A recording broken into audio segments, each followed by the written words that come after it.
Hey guys, welcome to another edition of the Overtime Sports Show, the most interactive sports show online. I am AV, and he is the one and only the G-Man. What up, y'all? What up? Yes, indeed. Hey, I'm a little better today than I was last Wednesday, but have you recovered from the Astros losing in the World Series? I actually have not recovered. Let me have dead air on the radio. Actually have not recovered. I scratch my head every once in a while the last few days, like what went wrong. I have not yet seen the Braves championship. I haven't seen the last out. I haven't seen them on the field jumping up and down, drinking champagne. I didn't watch that. I didn't watch it in 2019 either when the Washington Nationals won. Yeah. But, I got to tell you, man, I mean, I feel like we're the Braves of the 90s, where they won one World Series. They went like 4 or 5. But I just think we're a better team than that, man. So if we can sign Correa, man, I think we have a good chance of than anybody being back there again next year, man. Yeah. Bats kind of got a little cold. DJ, what up? What's up, DJ? The Bats got a little cold down the stretch. The young pitchers that we're dealing with. Of course, each team lost a veteran ace. We were really down 2 ace if you count Justin Verlander not being there for the season. But when the Bats got cold, the Braves, they just got on the road, man. You got to tip your hat to them. They were able to successfully come in here and beat us a couple of games. So, you got to tip your hat to them. I'm excited about next year. Dusty Baker will be back. They made an offer to Correa, 5 years, $160 million. Also extended an offer to Justin Verlander, who just a day or two ago was out pitching in front of some scouts and teams across the leagues. And they said, man, he looked real good. So hopefully, as Jim Crane said, we need a shortstop and a starting pitcher. Hopefully, we'll be able to get Verlander and, of course, Carlos Correa back. But we're going to have to give him more money than 5 years. Well, they're saying that Carlos, he should be getting somewhere in the 350, 400 million. But, if you think about it, 5 years, he still averages out to like 32 million a year, which is the highest paid. Yeah, so especially for his position. So definitely got to give him congratulations, as well as Yuri Gurriel on winning the Gold Glove Award. So congratulations to both of these guys. I know Martin Maldonado, Zach Greinke, and Kyle Tucker were also finalists for the award. So congratulations to Yuli and Carlos, winners of the American League Golden Glove Award. So we really got to get it back. They signed Yuli back. He's back with the team next year. He got an extension. So we're going to see, man. We got, like you said last week, we got a lot of free agents out here. I just think if we can go out and rebuild the team and add a couple more pieces, I think we got enough in place to get back for another run at the World Series. So it's going to be good. Alec, I tell you one thing, Bregman, he was cold, man. Bregman. He did have surgery this week. He had surgery this week. So he needed it because he wasn't hitting nothing. I don't even want to talk about it no more, man. I'm just so mad. We got a special guest. Maybe he can weigh in on what's going on with these Astros, man. Maybe he has a better take on than I do and you do. I don't know. Yeah, I tell you one thing about him, part of the co-host of the Chop Shop. He has this wonderful website entitled RCS Sports.com. Now, it provides like a year-round platform of exposure with hosting some of the largest scholastic and non-scholastic basketball events here in Texas. If you want to know about high school and college basketball in H-Town, then you got to get your information from RCSSports.com. He's a graduate of Cashmere, played starting baseball at Cashmere, graduate of Barbara Jordan High School, went to my school, Texas Southern University, and also Angelina College. He is the one and only H-Town's own Jim Hicks is joining us on the Overtime Sports Show today. What's up, bro? I tip my lid to you guys, man. What's going on, AVG, man? What's up, boss? We got to get your take on these Astros, man, because I know you play ball. And what went wrong? What happened, man? What went wrong? I mean, first you got to give credit to Atlanta. I mean, Atlanta stepped up to the plate, and they reminded me of how the Astros were when we first got to the World Series. We won that and went and rolled through everybody when they didn't see us or expect us coming. I mean, you can understand, Atlanta didn't have their best player either. Right. Acuna, he went out right for mid-season, and he was gone for the rest of the year. That's their center fielder. Yeah. I mean, they had timely hitting. We did not. Their starting pitchers, even though some of them were shaky, but they outlasted our starting pitchers with those Astros. And one thing about it, it was fun, but I just felt, I mean, man, you just knew that Game 6 was the game. Was going to be rocking, and we just couldn't get over that hump. And I was actually at Game 6. I was there, and that home run I mean, it just knocked. I mean, it's knocked the wind out of me. I mean, they said the ball went out of the stadium. It went over. Yeah. It went over the. Yeah. Yeah, That was that. Pujols back in the Cardinals day when he beat us. That's what reminded me of, man. I was at that game as well. When Pujols hit the ball right over left field, going the same direction. That same. Yeah. Oh man, we need.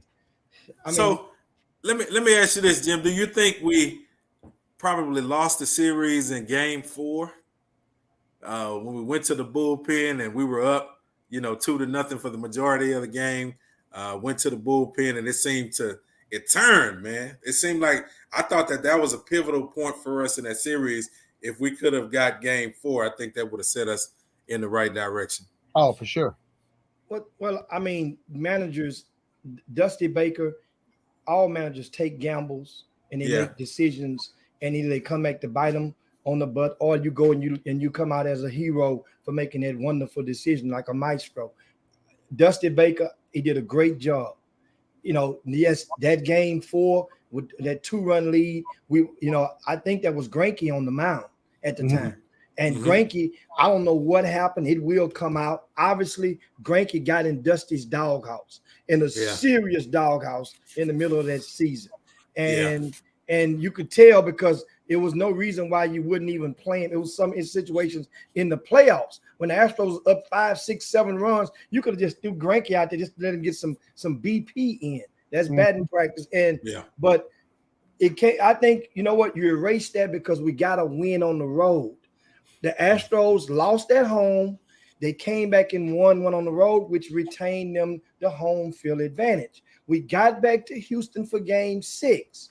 You had all signs were pointing towards let's get this thing rocking. I'm talking about the city was ready for it. Yeah. And guess what? They hit us on the chin and we never looked back.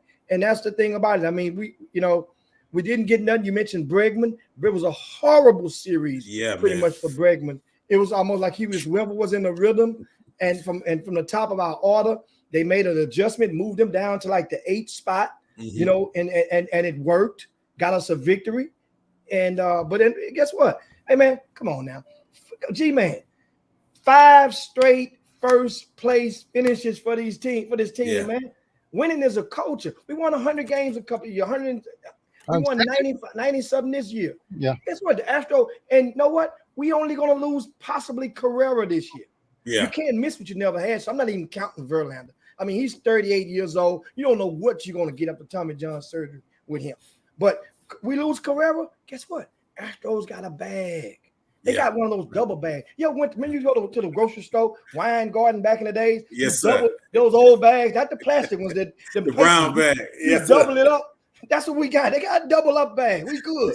I did hear a rumor that they could slide Bregman over to shortstop, his original position, and then put Litman Diaz at third. But I still think you need to bring in, somebody at third. I don't know, Yeah. I don't want that. Yeah. I'm not gonna lie to y'all. I don't want that. Do you think, Jim? Do you think we have a realistic shot at getting Carlos back? I don't think. If you come on, look at these things with your third eye. Yeah. You can look at it with your heart. You can look at it with your eyeballs. But if you got your third eye watching, Carlos Correa gave everybody his goodbye, his Dear John letter in his post-game presser. That was, and guess what? Young part, 24, 25 years old, Carlos is, just got married, has a young'un, his family, and he want to go and go to another city. Been there for 7 years. I'm not mad at him. It was a great run for him, but he want to go somewhere else and let it be fine. I just hope that it's a team that's not in the American League. That way he's not going to LA. He can't possibly want to go to the Dodgers after all of the grief they gave him over the past and pain and suffering they've inflicted on him and the Astros after the scandal. So that's what gives me hope that he'll sign with us again. That I can't go to LA because they hate me there. New York, they hated him there too. But I did see some reports that he could possibly go to New York, which they're gonna forgive him like they did Garrett Cole. They forgave Garrett Cole, the following year when he signed with him. So I don't know. I still hope that he's gonna come back, but my prediction's been wrong on that, on football and everything else, AV. So I don't know.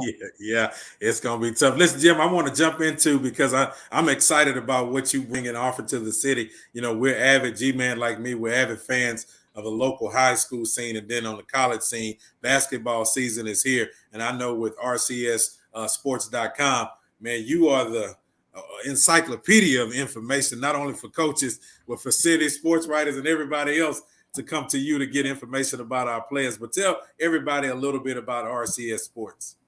I mean, RCS Sports, it stands for Recruiters Cheat Sheet. That's, so it's that's RCSSports.com. That's the website. That's pretty much your ESPN for the local high school basketball scene. We established it back in 2001. It's 20 years running with it, covering the greater Houston area. We basically, in a nutshell, we provide intel. We provide platforms for these young players to play on and to get them exposure, which can enhance the opportunities for them to get to college for either free or next to free. And we provide intel to the college coaches for the players, which would save them time and money in their efforts to recruit our area successfully. So the thing is, it's kind of like a Robin Hood situation. Provide a bunch of exposure for the young kids. I don't charge the young kids. Mm-hmm.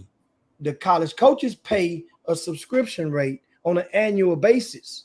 So it's like insurance. You rather have me and not need me than to need me and not have me.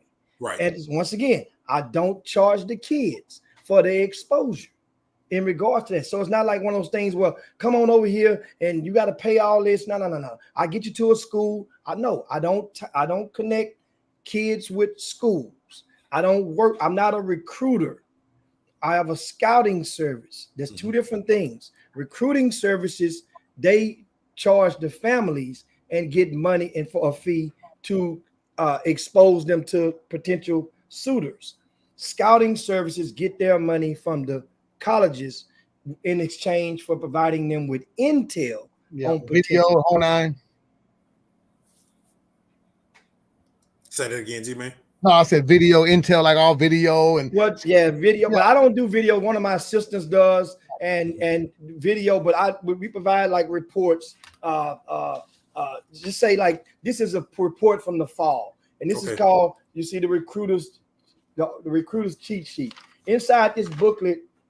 Let's say if you're a college coach, this has all of the gym times for every high school in the area each day of the week. So now that means you got the high school gym times, plus we give you the high school cell phone numbers for all of the coaches, plus you get the rankings of the players from various classes with the cell phone numbers and their social media intel and some evaluations on the players. They get these books once every quarter. They mean the college coaches at various levels. So once again, bottom line, we save the coaches time. So let's say if a coach was coming in town and they were coming to recruit you guys, and you guys were, let's say one of y'all went to Lamar High School and the other one went to Bel Air High School, and they were coming to recruit you, G-Man, first, I would go and say, you know what? Since you like him, they both about the same size, they both play the same position, slide over to Lamar, right? And then you'll go and check out this guy, check out AV. AV, he's everything you want. He has the grades. You might like him. You'll like one of them. That way now, that coach, and then guess what? G-Man, his gym time is at 11 o'clock. AV doesn't have athletic gym times at 12:30. So that means you're in the same area. And there you go. And then I give him the high school coach's cell number. Let him know you're on the way. If you got any problem, let me know, and I'll make that coach call you back. And that's kind of like how I am in the city. Yeah, man. How do you? Because I know you played sports, of course, at Cashmere and then at Texas Southern University. Mm-hmm. Talk about when you were at Cashmere and how that played a role with you bringing this together, of course, with RCS Sports. Because a lot of things I can imagine, we probably around the same age. We didn't have a lot of these tools back in the days of what you're offering to everybody. I'm real passionate in regard to giving back. And that's the thing. A lot of people in life, they always doing stuff and it's take. But you got to give. And believe it or not, it's funny as heck. This story here, this will make the book. My book is going to be my retirement. I'm not going to drop my book too soon. I got to drop my book in retirement. But I played baseball in high school. I played baseball in college. And I get paid to watch basketball and evaluate basketball. Don't get it twisted. Back in those days, everybody played 2 sports, 3 sports. And hell, if you played anything for Cashmere, cross country was really your first sport because you had to run. And you had to run a lot. And so the thing about, like I say, giving back, and for me to doing this, providing the opportunities, especially back when I started, there was no social media when I started doing this in 2001. Well, not that we were privy to. The only thing we had there was a couple of years later you had MySpace and Black Planet. Yeah, that's what all we got back in those days. Yeah. I mean, but you had so many kids that were not able enough or not fortunate enough to go and play on certain travel teams that can yield them the opportunity to be seen by the masses. So what I did, I started off, I put together a list with names in them, maybe 15, 20 names, and they call it the cheat sheet booklet because it folded over sideways, like one of those old programs in the churches we went to when we was little kids, the old program on a Sunday. That's how it folded in their back pocket. So the coaches, that's actually my nickname to a lot of the basketball coaches, the college coaches abroad. They call me cheat sheet to this day. Yeah. That's my nickname to them. So if I'm walking out and somebody say cheat sheet, I don't even have to turn around. I know it's a college coach. Yeah. And I know if somebody say Jimmy Hicks, I know that somebody know me from high school or grade school. If somebody say Jim Hicks, I don't even have to turn around. I know there's somebody that know me from RCS Sports. I love it. I love that, man. You shared with us, and I asked you before we got on today to talk about several of the top talents here in Houston when it comes to high school basketball. You mentioned Bryce Griggs and also Smith. You talked about a new league that has formed that we had no idea about. I want you to tell us about this Overtime Elite League and how these guys are jumping from high school, not even in the 12th grade or whatever. They're jumping from the 11th grade to this league. Break this down for us. Well, I'm going to call you Mr. Cheat Sheet. Well, the Overtime League just started up, and it's social media driven. And understand, they have 7 different platforms that the Overtime Elite uses. And the combined viewership of those 7 platforms is like 1.5 billion views per month. Ooh. I didn't say million. 1.5 billion views per month. Wow. And they have 50 million followers estimated across 7 platforms. So this Jeff Bezos is the lead investor in this project. He got over 30 NBA players, that including Carmelo Anthony, Kevin Durant, just to name a few. That also entertainers such as Drake has put his money into this pot. And this is what it basically, when they started this concept, it was to go and have an alternative towards the NCAA. Well, based on when the pandemic came around, remember this thing was in motion long before the pandemic. Well, the pandemic came around and it kind of escalated, and it forced the NCAA and it forced a lot of states, remember, to go and take a different stance on name, image, likeness. Yeah, right. That's the NIL, and those are rules that were put into place by various states, and later the NCAA folded under the pressure and went on and say, you know what? Yes, all these student athletes can capitalize on their name, image, likeness, and what the Overtime League was put into place to give an alternative for that. So what they were going to do, they were ahead of the curve, give these kids an opportunity to cash in on their name, image, likeness, give them an opportunity to cash in on their exposure to the NBA scouts, give them an opportunity to make money. If everybody, and it's one of the things, everybody don't like school. Yeah. Everybody don't like school. We've all been in school and we've seen some jocks over there that are some guys that were big man on campus that really didn't like school. And some people struggled in school because of they just weren't able to grasp what was being relayed to them. My mom was a school teacher for 37 years. Wow. Before she passed away. And my mom taught Robert Parrish in the first grade. AV, you know, I'm quite sure that's I know Robert Parrish, baby. You know, Robert Parrish made me mad a lot of games, but I ain't gonna get into that right now. You gonna all you young twisters out there, y'all don't know nothing about Big Chief. Big Chief, he didn't even have to lick his thumb to twist. Yeah. All you twisters out there, you guys know what I'm talking about. That's a whole different fraternity. But back to the overtime, it was this concept was made for those guys to be able to earn income.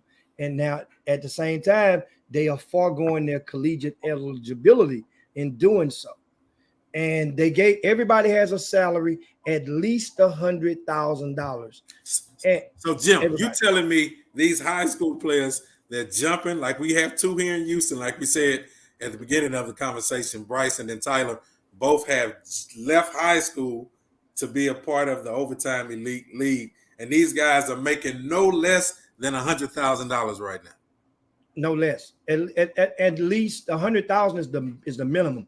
Plus, each one of the players gets approximately $100,000 in an account, like a trust, I would say escrow or whatnot, that's earmarked for their college education. So that means if and when this ride ends, they still will have $100,000 to go and attend and get their college education. So it's kind of like a GI Bill. Okay. You know, you can go and earmark it and cash it out whenever you want, but it's only for you. Woo. So, and what happens to the high school education then? Because like you said, these guys are leaving from the 11th. I think Tyler from the 11th grade, and I think Bryce is in his 12th grade year. So these guys are interrupting their high school journey to go off and make this money with the Overtime Elite League. What happens to their education? I mean, is it some tutorial taking place or what? What's going on? Well, they have a drill in like a direct instructional educational courses, like, you know, and they have instructors that are teaching these guys. And while they're in Atlanta, they each stay in an apartment, right? Okay. But the apartment, it may be two in this side. You kind of, you have a suite mate, and you just connect it to another apartment, and two other guys may be in that one, but y'all may be sharing the same kitchen area or common space.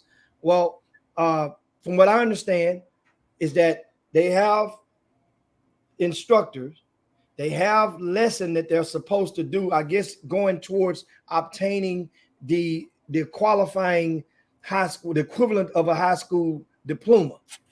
And that's the initial goal for short term. But the main thing is for them, these guys understand how many of these guys that are one and done, or guys that are star players that you hear going to college saying, it sounds good. I want to major in this. I'm going to this school because of that. They have a great engineering school. And you look in your mind, they have a good pharmacy school. And you're like, man, you're not supposed to go and take all them classes. You're going to be your butt in practice. You're going to be doing workouts. You're going to be doing individuals. You got tutorials at 3 o'clock every day. And so in reality, most kids that are 4-star, 5 stars, they're thinking they're one and done. Now, that ain't reality. That ain't the reality of it. But that's, you buy the rumor, sell the fact. And that's some Wall Street 101 right there. Whew. Man, I think it's a good time too to ask these parents, would they let their child participate in the Overtime Elite League? Y'all got to type this in right now and let us know. I think it has to do with if you're a for sure NBA baller. You know what I mean? Are you a for sure going to be a pick? Are you going to be a first round pick, second round pick? Then maybe, but if you're on that cusp, I don't know, Jim, what do you think? Well, that's the whole thing. when they remember the pandemic kind of bumped this thing a little bit off the momentum that it had.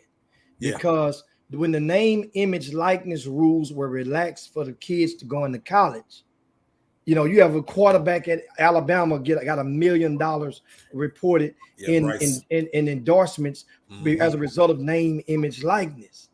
You have a player that played last night on the Kentucky Duke game and that has $600,000 estimated in name, image, likeness deals. And so now, why some kids have that opportunity presented itself.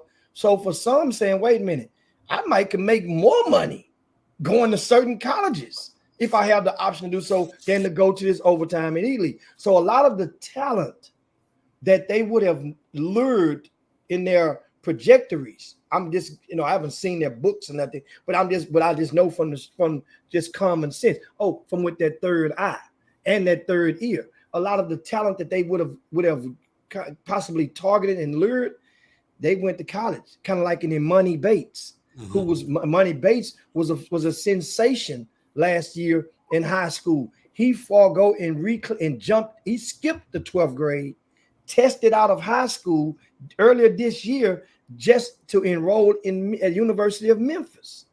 He's at Memphis, played his first game last night, and Money Bates easily was one of their targets because everybody kind of figured Money Bates wasn't gonna go to no college.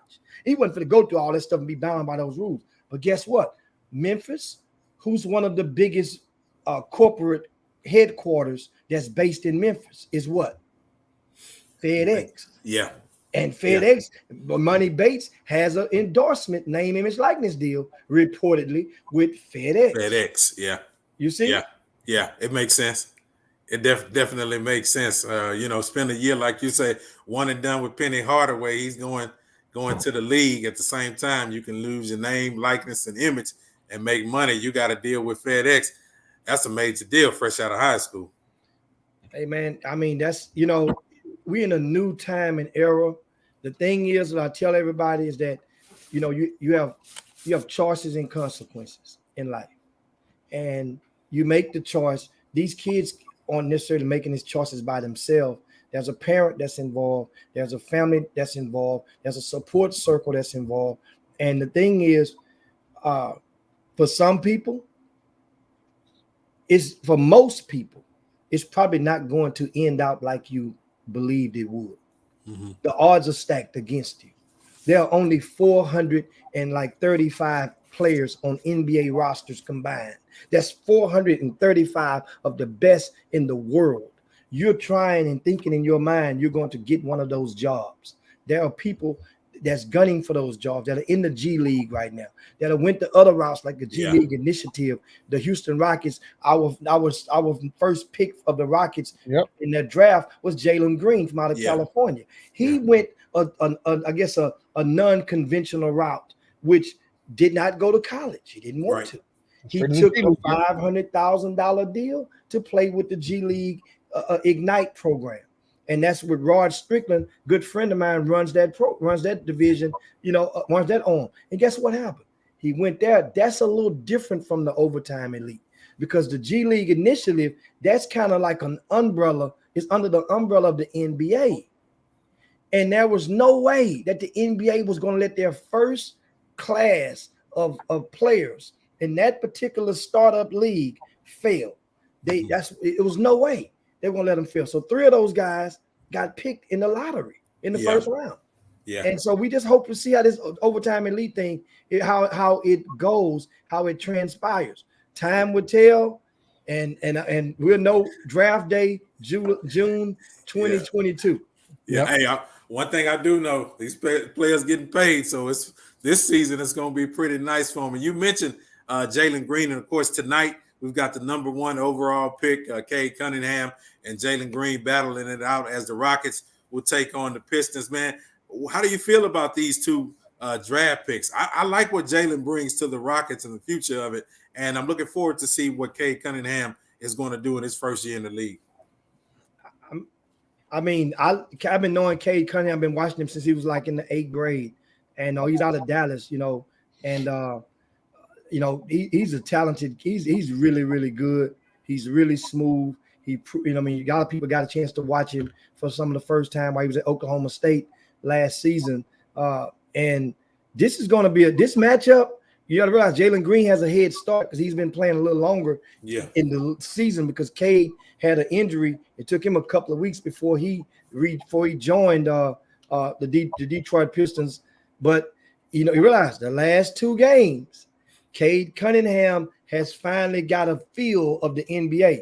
He's had double-digit points. I think 17 points against the Nets, and that was the other day. And then, of course, he had 18 in the game before that. So this game tonight for Jalen Green is personal, and I'll tell you why. Back in the summer, in the Vegas Summer League, remember they got a chance to play against each other. I was in Vegas. I was at the game, right, on the campus of UNLV. And you could tell after that game, both guys did well. Both of them flirted around 30 in that particular game. But Jalen Green, you could just tell it was like one of those things like, now you guys should have picked me number 1. It was, I'm not quoting him, but that's what it was. That's the kind of vibe that it gave. This thing is going to be personal, just like it was personal when De'Aaron Fox got picked under Lonzo Ball. And then De'Aaron Fox went and gave Lonzo Ball some business, just like he did when he was in college. He gave him a piece of the business when they were Sacramento. Don't get it. The Lakers at the time was a hot mess. But Sacramento, they was as well. But this is what you should see tonight. Watch the matchup between the two. And on top of that, this is a winnable game for the Houston Rockets as a team. They need that second win. They need it. They need it bad. But I'm excited for the future, though. The future looks bright. That's what it's going to take a couple of years, but I'm excited for the future, though. What do you? So what's your timetable? Both of you guys. So AV, it had to be at least within 2 years. We have to be at least playoff to division contenders. At least 2 years. Yeah. I like. So you're on the same thing. So 2 years. You're saying 2? I'm thinking about 3 years because I think we, with these draft picks that we've accumulated and we'll be able to build around. And then I think you can add a couple of veterans to the team 2 to 3 years from now. And I think that'll set us up. I know the turnaround for the league is kind of quick, as we saw. I think Oklahoma City could have had a good team. They were trading away everybody every year. But I think the turnaround in the league is a little bit more quicker now. But I just think the Rockets on the path that we on, they just kind of like how Mama used to make that coffee. She just wanted the grind slow, and then about year 2 or 3, I think we'll be where we need to be as far as getting to the playoffs. Well, I'm right there. 3 years is my measuring stick. Yeah, and the reason I say 3 years is because I look at what Memphis did with Ja Morant. They picked Ja Morant. 3 years later, Memphis is in the playoffs. Yeah. So if Ja Morant and Memphis, which was a serious hot mess before he got there, if remember, Aaron Harrison was starting from out of Travis High School, class of 2013. One of our H-Town's own was starting at Memphis before Ja Morant got there. So just think about that. And it's not a bad thing to let you know the state of Florida. They didn't have many marquee names. They didn't have all-stars, mega stars. Mark Gasol was the key, was the first option or so for the Memphis Grizzlies back then. Well, if they could do it in 3 years, then guess what, Houston Rockets? 3 years, you're on the clock, because at the same time, the fans are gonna lose confidence. We got 3 years to play this game with you, especially knowing that how you squandered something that was very good. And think about it. They had several opportunities. Yeah, man. With James Harden. Yeah. And at the end of the day, guys came and played with Harden, and everybody who came and played with them wanted to get the hell up out of here quick, fast, in a hurry. Yeah. It started with Dwight Howard. Now, I'm not mad at that one. It was either Dwight Howard or James Harden. Yeah. You got that one right. Yeah. You picked the right one. And so, but think about it. Think about all the Hall of Famers that then came through it and played. They wore Rocket uniform in the past 5 years. Yeah, man. Because I was mad at the Chris Paul situation. I just felt we needed another year with with Chris Paul, and I know him and James at that time were having their own little private issues or whatever. And I just think that we should have kept him because we saw with Russell Westbrook, that didn't lead us anywhere. That didn't really take us anywhere. But I just think if we'd have kept Chris, I think, we could have probably made it to the NBA Finals. Maybe that's just wishful thinking on my part. What you think about that, G? I'm still mad about the 27 missed 3-pointers, and we only lost 8 points to the Golden State Warriors in Game 7 at home. Say it with your chest. Without Chris Paul. Cleveland that day, that weekend, with that series, we would have beat Cleveland in the finals. We would have beat Cleveland. Yeah, we'd have a third ring right now. That's what still makes me mad. Yeah, it's tough. I believe in. I think that I mean, we had a chance. We had something really special. Yeah, the people around the league know it. And it was nothing to get people to come here then, because Houston, our cost of living compared to a lot of the East Coast and the West Coast, our weather during most months, I mean, we had, and guess what? And this can get there again, but it ain't easy. No, they have teams that's been rebuilding. Look at Sacramento. I just mentioned them. Sacramento they've been rebuilding for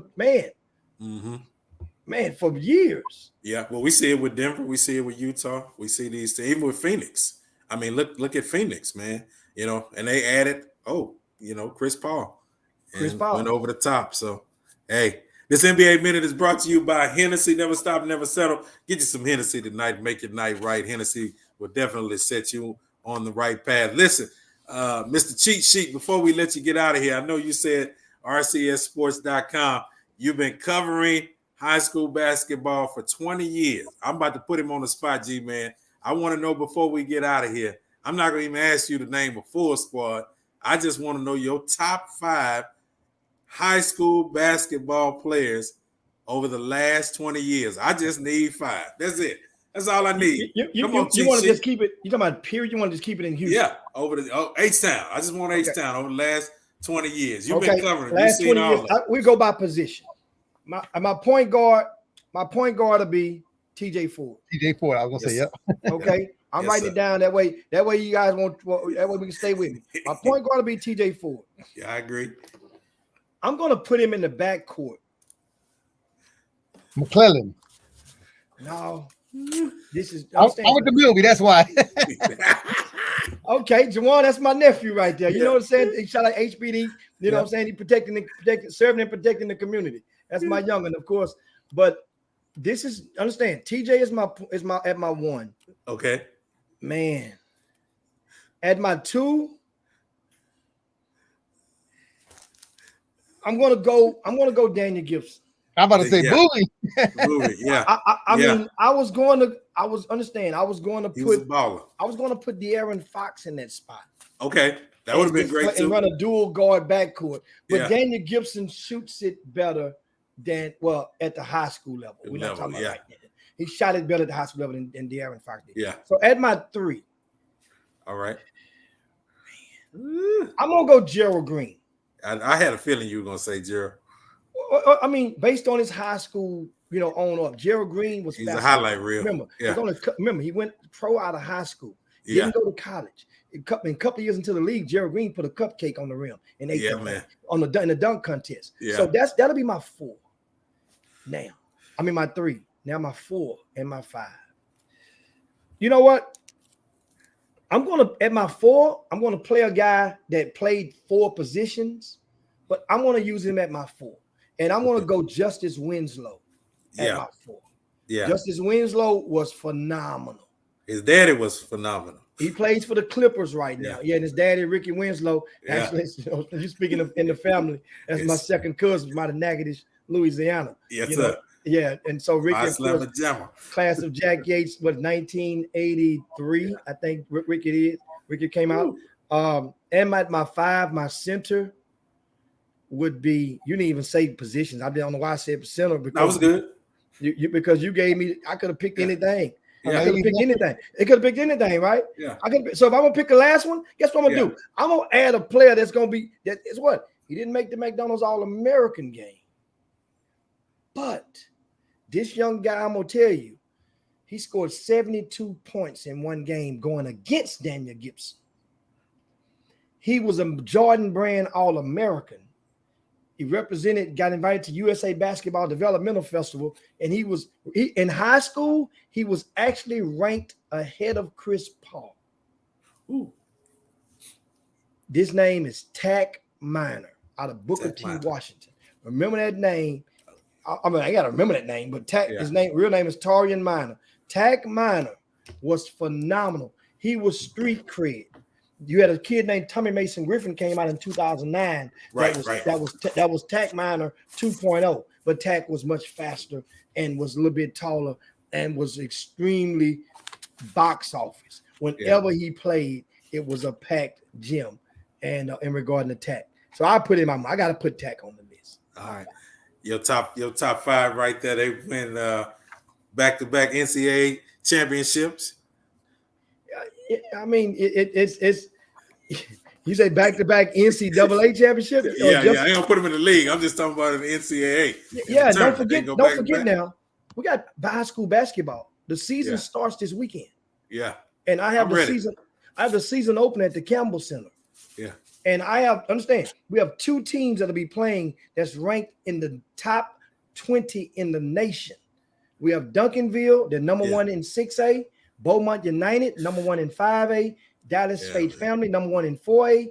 They're all coming to Houston Friday and Saturday. We have 12 games. It's called the season opener. This thing is going to be rocking. I'm telling you, premium high school basketball is taking place. And those matchups, you guys can go to RCSSports.com. You see it scrolling at the bottom down there. Just put your hand on one of those W's and read the rest and go to the website, RCSSports.com. We have all of the schedules and, of course, you guys ticket information and whatnot. It's going down at the Campbell Center and on the campus of Aldine ISD Athletics. And Jim, I got to come back. Milby High School, because Milby, they pumped out a lot of good players. Chris Parker, Dwell McClellan, Larry Matthews, Tim Moore. I mean, the list goes on. So Milby High School, we did the damn thing back in the day. So I can't believe you're not gonna give a plug to my Chop Shop co-host Chris Walker. Chris Walker from Milby High School. Chris Walker was a bad days with the Villanova. That's the first name I said. Okay. I want to make sure you said that one. Yeah, Chris Walker, Villanova. I know, yes, sir. Even though none of those guys you named lived in the zone of Milby. Hey, thank you for that, cheat sheet. Thank you for that. And let them know. You know what? I'm Kermit now with with something in my glass. I'm just gonna call it Hennessy. Yes, sir. Listen to the last segment was sponsored by. I'm just gonna call it Hennessy. Yes, a little Hennessy. Yes, sir. You laid it out. You can catch him on the Chop Shop, of course, RCSSports.com. Jim Hicks, man, you definitely got to come back on as this high school basketball season goes on. We got to come and get your insight, of course, as the rankings come out, and we want to know, teams that are headed for the playoffs and which players to look out for. But we can't say thank you enough, my brother. Appreciate you taking the time to come on the Overtime Sports Show with us. Hey, man, appreciate it, guys. Man, you be safe, man. Thanks for everybody for tuning in to the Overtime Sports Show. Appreciate it.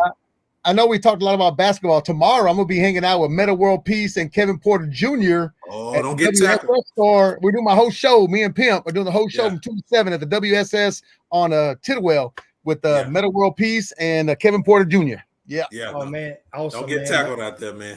The guy formerly known as Ron Artest. Ron Artest. Also, veterans appreciation. So we're going to definitely have a good time with them boys. Put your boxing gloves on and your hat just in case. It's been the Overtime Sports Show. He's G-Man. I'm AV. Thank you guys for hanging out with us. Be blessed. We'll see you next week.